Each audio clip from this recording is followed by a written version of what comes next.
सारे वारी वारी इस तरह सभी से गुजारिश है कि एक एक करके सभी जिला अध्यक्ष हाँ इधर इधर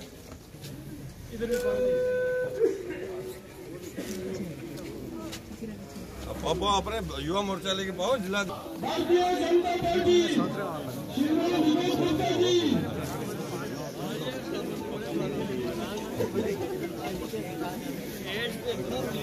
इधर इधर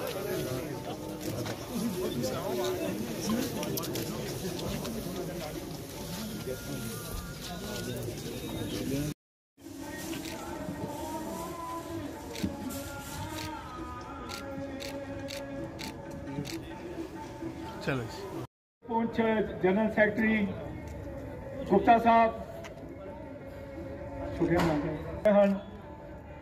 मीर साहब मैं अपने इस महले आप जी का बहुत बहुत धन्यवाद है उन्होंने जी आया उन्होंने बहुत बहुत धन्यवाद हिंदुस्तान के अंदर इन 8 सालों के अंदर अज नरेंद्र मोदी दुनिया असी सारे एक आइडियालॉजी लेके चलिए कि असी सारे इको हाँ सारा हिंदू मुस्लिम सिख का इतिहास ये सारा देश मजबूत होगा। जय हिंद। शुक्रिया आपने जवान प्यारा हर एक खूबी बीच इना दे पुरछ अंदर यारा करते हैं।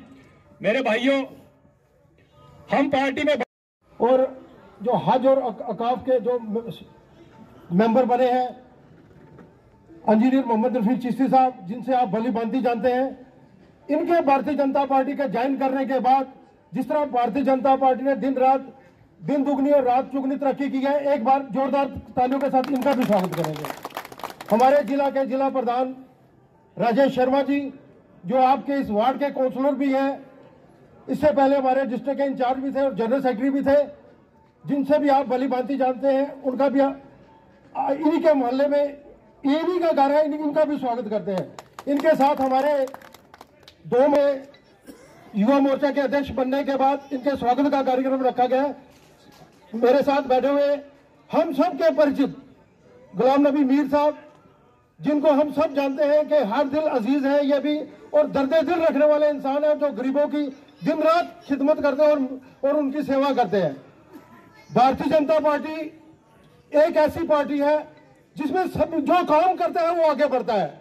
अगर आपने देखा होगा कि जिस दिन राजेश शर्मा जी बने, जो एक धूमधाम से लोगों ने इनका स्वागत करके परेड पार्क से लेकर एक बड़े जलसे के रूप में दफ्तर तक लाया, वो बिरवा मजहबों मिलत रंगों नस्ल ये इस चीज को दर्शाता है कि लोग उसी से प्यार करते हैं जो काम करता है। आज साहिल मीर जी बने तो उनका स्वागत करने के लिए आज आपने देखा होगा कि बिना किसी प्रोग्राम के इतनी बड़ी संख्या के अंदर लोग यहाँ पर आए हैं। भारतीय जनता पार्टी का हर 3 साल के बाद टीम चेंज होती है, इलेक्शन होता है या नॉमिनेशन होती है। तो मैं डिस्ट्रिक्ट पुंछ का प्रेसिडेंट था 3 साल। जैसा मैंने पहले बताया कि पार्टी ने ये फैसला किया था, जबकि मुझे बीजेपी में मैं एक नया आया हुआ था, इतना ज्यादा तजर्बा भी हमने अपनी तरफ से बढ़ चढ़ के काम किया। अब जब 3 साल के बाद सभी जगह पार्टी ने टीम चेंज की, पुंछ में भी चेंज की, और क्योंकि यहाँ 90% मुसलमान आबादी है, कौन आदमी चला सकता है, किसका क्या रोल है। आप देखेंगे कि जब हमने, जो हमारे कोई साथी कह रहे थे कि पहले यहाँ लोग इतने होते थे बीजेपी के साथ, वो रियासत जम्मू कश्मीर में नहीं, हिंदुस्तान में नहीं, दुनिया की नंबर 1 की पार्टी है, और हमारे प्रधानमंत्री नंबर 1 के लीडर हैं, जिसको कहते हैं एक निशान, एक प्रधान और एक विधान। सबके साथ जो सलूक किया है उसमें सबसे ज्यादा बढ़ चढ़ के फायदा जो है वो पुंछ रजौरी के लोगों को मिला है।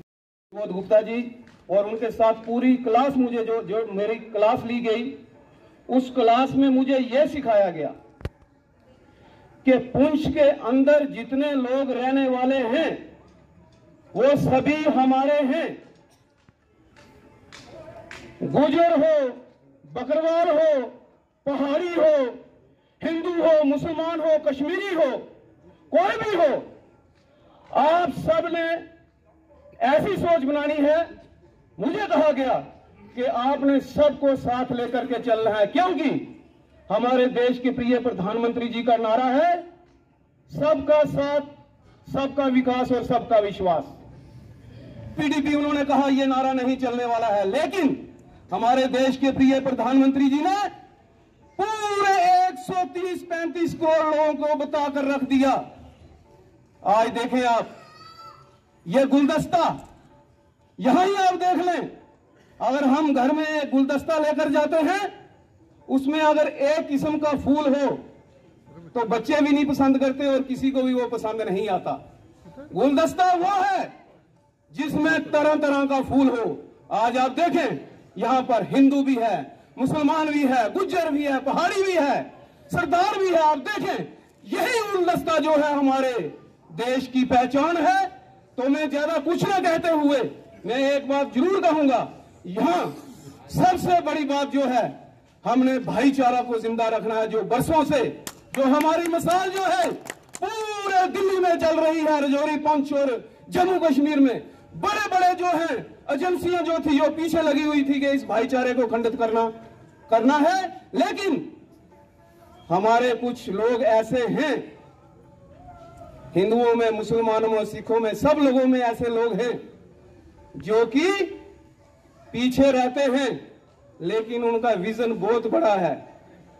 जितने भी जो लोग लहराने वाले हैं, आज हिंदुस्तान के झंडे को बुलंद किया है विभूत जी। आप देखें, बॉर्डर एरिया में कितनी मुश्किलें आती रही, लेकिन हमारे लोगों ने कभी भी बॉर्डर पर अंतिम व्यक्ति तक जो है रहने वाला जो भी व्यक्ति था, उसने देश के झंडे को हमेशा ऊंचा रखा। इसके लिए आप सबको मुबारकबाद है। मैं ज्यादा ना कुछ कहते हुए इसके बाद हमारे बड़ी अच्छी बात है कि नेशनल कॉन्फ्रेंस एक ऐसी पार्टी है जो समय के साथ ध्यान देती है, समय के साथ काम करती है। वो जिस जगह जाती है वहां के लोगों की एक रोल करती है, जिससे इन्होंने जम्मू कश्मीर में राज किया। अमर अब्दुल्ला जी ने पिछले दिनों कश्मीर के किसी इलाके के अंदर एक सभा में बोलते हुए कहा, उन्होंने कहा कि हमारी अगर सरकार आएगी तो हम सबसे पहले जो काम करेंगे वो पीएसए को हटाएंगे। किसको हटाएंगे? पीएसए को हटाएंगे। तो मैं उनसे आपके माध्यम से पूछना चाहूंगा, ये उनको ये पता होना चाहिए कि ये पीएसए लाया किसने था।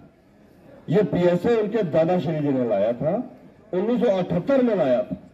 और उस समय जब ये पीएसए लाया गया था, कहा गया था कि यहाँ पर जम्मू कश्मीर के अंदर टिम्बर की स्मगलिंग बड़ी होती है और बाकी स्मगलर जो है उनको पकड़ने के लिए यह पब्लिक सेफ्टी एक्ट लगाया गया।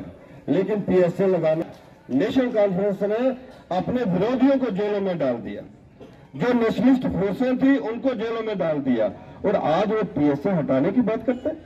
मैं उनसे पूछना चाहता हूं, जब एनडीए की सरकार थी, अटल बिहारी वाजपेयी जी प्राइम मिनिस्टर थे, उस समय एक पोटा कानून लाया गया, प्रिवेंशन ऑफ टेररिज्म एक्ट जो है वो लाया गया। आपको जानकर हैरानगी होगी, ये 370 की बात करते हैं, ये 35A की बात करते हैं। जम्मू कश्मीर पहला ऐसा प्रदेश था जिसने पोटा जो है ये लागू किया था। क्यों लागू किया था आपने भाई? क्योंकि उस समय उनको ये लगने लगा था कि जम्मू कश्मीर के अंदर और बड़े कश्मीर के अंदर राजनीतिक दल खड़े होने जा रहे हैं, बड़े कद के राजनेता जो है वो खड़े होने जा रहे हैं। उन लोगों को जेलों की सलाखों के पीछे डालने के लिए उन्होंने पोटा ला दिया। मैं उनसे पूछना चाहता हूं कि ये टाडा किसने लाया? साथियों, हमें समझना होगा कि नेशनल कॉन्फ्रेंस एक ऐसा राजनीतिक दल है जिन्होंने लोगों की भावनाओं से खिलवाड़ करते हुए 60 वर्ष जो है यहां पर राज की, और दिया क्या? आज नरेंद्र भाई मोदी जी की सरकार के बाद जो काम हुए वो हमारे सामने है। 5 अगस्त 2019 के बाद जो इंसाफ लोगों को मिला, उन लोगों को मिला जिनको इंसाफ पहले मिल जाना चाहिए था, वो 5 अगस्त 2019 के बाद मिला। गुज्जर बकरवाल समाज को फॉरेस्ट प्रोटेक्शन राइट मिले, उनको पॉलिटिकल रिजर्वेशन मिली, इंटर डिस्ट्रिक्ट रिक्रूटमेंट बैन जो है वो यहां से हटा, पहाड़ी कबीले को एसटी मिल चुका है, सिर्फ उस पर मोहर लगनी बकाया है। आने वाले दिनों के अंदर ओबीसी समाज को भी उनका अपना हक जो है मिलने वाला है। वेस्ट पाक रिफ्यूजीज को उनका हक मिला, वाल्मीकि गोरखा समाज को उनका हक मिला, जहां की बेटियों को उनका हक मिला 5 अगस्त 2019 के बाद। उससे पहले यहाँ की बेटियां अगर देश जम्मू कश्मीर के बाहर उनकी शादी होती थी, जम्मू कश्मीर में उनके राइट्स खत्म हो जाते थे। 5 अगस्त 2019 के बाद उनके राइट्स यहाँ पर अपने माँ बाप के। जो नई टीम बनी है भारतीय जनता पार्टी की, राजेश गुप्ता जी जिसके अध्यक्ष बने हैं, और उनका एक राजेश शर्मा जी अध्यक्ष बने हैं। और वो जिला की बैठक जो है वो रखी गई है, जिसमें ऑर्गेनाइजेशनल आने वाले जो कार्यक्रम है उस पर चर्चा होनी है। उससे पहले जो हमारे साहिल मीर जी युवा मोर्चा के अध्यक्ष बने हैं, उनके घर में यहाँ पर एक उन्होंने पब्लिक गैदरिंग का एक कार्यक्रम रखा हुआ था, उसमें हम यहाँ पर आए हैं। मैं इतना ही कहना चाहूँगा कि राजेश शर्मा जी जो हमारे अध्यक्ष बने हैं, उससे पहले हमारे चिश्ती साहब अध्यक्ष थे। 3 साल के बाद भारतीय जनता पार्टी में चुनाव होते हैं, हर 3 साल के बाद अध्यक्ष बदला जाता है। चिश्ती साहब के बाद राजेश जी बने, और मैं मान के चलता हूँ राजेश जी के और इनकी टीम जो है पूरी, इनमें पार्टी जो है आगे बढ़ेगी।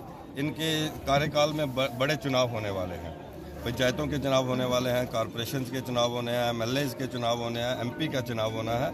और आज जो दृश्य मैंने यहाँ पर देखा, यहाँ पर हिंदू मुस्लिम सिख भाईचारा यहाँ पर देखा, यहाँ पहाड़ी कबीले के लोग, यहाँ गुज्जर समाज के लोग, बकरवाल समाज के लोग, सिख संगत के लोग जिस भारी मात्रा में यहाँ पर सैकड़ों की तादाद पे इस समय कार्यक्रम में सुबह यहाँ पर आए हुए थे, उससे लगता है कि पुंछ के अंदर आने वाले दिनों के अंदर, चुनावों के अंदर भारी विजय होगी। जो 50+ का एक आंकड़ा लेकर भारतीय जनता पार्टी चल रही है, और chief minister Bharatiya Janata party का होगा, वो भारतीय जनता पार्टी का वो सपना पुंछ जिला पूरा करेगा। पुंछ जिले की तीनों सीटें, विधानसभा की तीनों सीटें जो है भारतीय जनता पार्टी की झोली में जाएंगी, ऐसा मेरा मानना है। हम रह के भी लोगों को जोड़ने का काम करते थे। अब पार्टी ने हमारे पे ये भरोसा जताया हुआ है, हमें आगे लाया हुआ है। अब हमारी और जिम्मेदारी बन जाती है। अब शाना बिशाना लोगों के पास जाके लोगों के काम सुनेंगे, लोगों को साथ में युवा को जोड़ेंगे। जो नरेंद्र भाई मोदी जी की जो उपलब्धियां हैं उनको गिनाने में से ज़्यादा हम उनको दिलवाने में विश्वास रखते हैं। उनको दिलवाएंगे, आगे काम चलवाएंगे उनको, जो जहाँ पे लोगों की, और ख़ास करके जो गरीब लोग जिनके पास कोई जाने के लिए तैयार नहीं था, जो खाली सोशल मीडिया में बयानबाजी दे के आगे जाके अपने आप को प्रमोट कर रहा था, हम लोगों के साथ ज़मीनी तौर पे जुड़े हुए हैं, जो ग्रास रूट से काम करेंगे, पार्टी को आगे शेखर पे पहुंचाने की कोशिश करेंगे। और हमारी तरफ से किसी को कोई परेशानी नहीं आएगी। हम किसी अपने ज़ाती मफाद के लिए नहीं काम करेंगे, क्योंकि थ्रू आउट हमारे ख़ानदान का ये पहले से ही रहा हुआ है कि हमने हर बंदे के साथ दिल के साथ जुड़े हुए हैं। तो सर हमारे कुछ के युवा को ये मैसेज देते हैं कि जब जो नौकरी की तरफ नहीं जाए, जो रोज़गार, जो पढ़ाई लिखाई, ड्रग्स से मुक्त अपना हमने पुंछ बनाना है, उसमें हमने काम करना है, लोगों को अवेयर करना है कि अगर कहीं नौकरियों की वजह से कोई प्रॉब्लम आ रही है तो हम उस रोज़गार दिलवाने में काम करेंगे, जहाँ पे उनका कोई अच्छे से अच्छा उनका घर का निज़ाम चल सके।